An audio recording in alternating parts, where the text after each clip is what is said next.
What is good Viber? It is your girl Esther Joy coming at you with another video, and I heard that you want to make your own website. Well, on no man's land and internet where everything is true or absolutely nothing is, it's important that you have your own safe little home that you can call your own. And in this video, we're going to be going through some things that you need to know about making your own website. Let's go. So first off, when we are thinking about creating a website, I like to write down the main components needed to ensure that we have an effective website. Now, I am an interaction designer by trade at the school I go to, and this has really helped me break down what is the easiest way to make your website interactive and simple. Now, generally speaking, the home page has your landing information. This should be a hub for all of the things that people are going to need to look for in your website. It will have the main idea and be easily able to direct you to what else is on the website. Then it's really important to know how navigation is playing a huge role. You want to make sure that the new users which first come on your website know exactly how to get to each page from the home and know how to contact you if they need to. Those are the main ideas, and this should all be inside of your menu. Your menu, again, should have clear titles for each page, and that About section should have just enough information about you that the user can know who you are and what you're doing easily. Now, when it comes to actually looking at what the internet is, which is a web browser, World Wide Web, which can read files that are coded for us to visually see and interact with. So you'll start out with having a host, which would be a hosting platform like Wix or Squarespace, and your content would be hosted inside of that platform. You'd also have a domain name, which would be like your address, like your www. If it's under a hosting name, it could be www.wix, and this would let them know that this is under the larger hosting domain.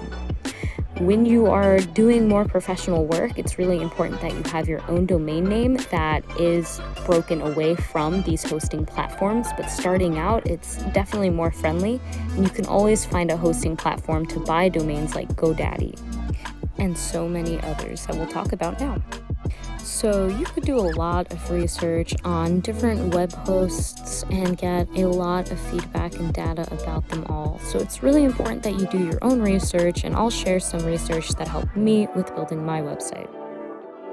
The first domain that I really trust is Google Domains, though there are a lot more that I'll show you, but specifically for mine, I did buy my domain on Google Domains. I found their prices to be pretty affordable depending on the domain extension that you use, which I will explain a little further, and that will determine how much. But generally speaking, you can find a pretty good domain for about $12 a year. Now, there are a lot of domain extensions. .com is definitely the most known one, but as you can see, I'm just scrolling through domain extension names. In terms of purchasing a domain, it is pretty affordable. I think that my domain, I am paying, again, $12 per year for that domain. And that is relatively very inexpensive to start having your own spot on internet land. Now, the prices will vary depending on where you buy and what domain name exactly you are looking for.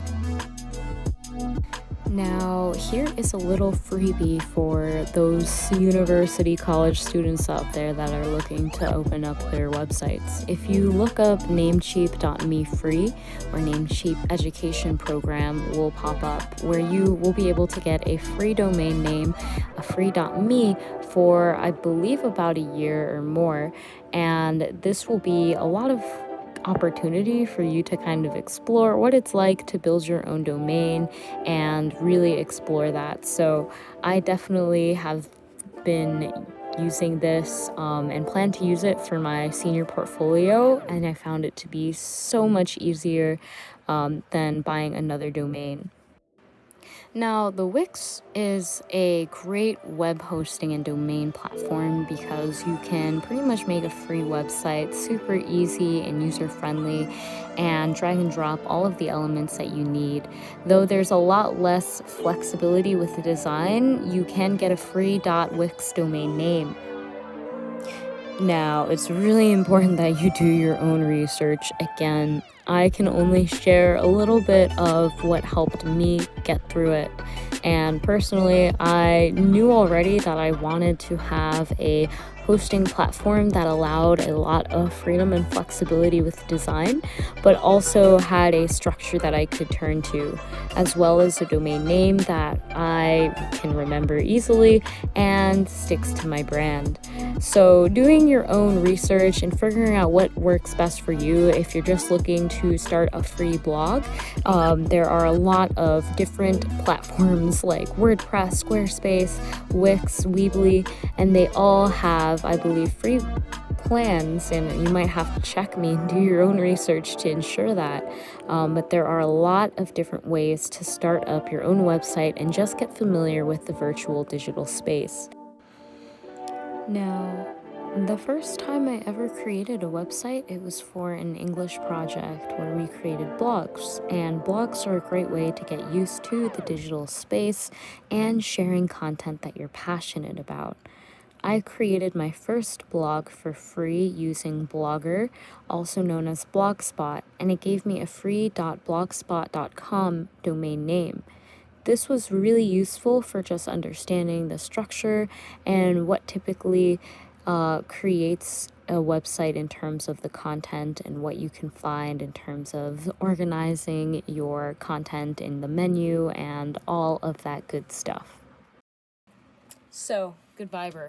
That was just a quick recap of inspiring you and getting you ready to find your own domain name and a hosting platform.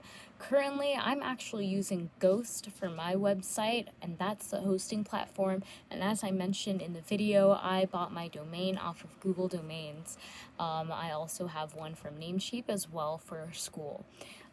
These have been really, really helpful, and here are some action steps to help you and to inspire you to take this energy and move it in the right way. Action step number 1 is going to be looking up what your domain name is, okay? And if you're having trouble figuring out what your domain name is, you can of course Google, and I'll list some of the sites that I was scrolling through down below. The second thing that you're going to want to do is map out what your website is actually doing. What is the intention of your website? Is it to give information about you, a product, a service? Or is it simply a place where you can compile a whole bunch of ideas that can be easily accessible to your target audience? Whatever it is, writing down before you get right into the digital space can really, really help a lot. So I hope that you try this out. If you like this, and press a thumbs up and let me know if you want a part 2. I'd be more than happy to go through structuring a website in the next part. Without further ado, I hope that you have an amazing rest of your day, and God bless.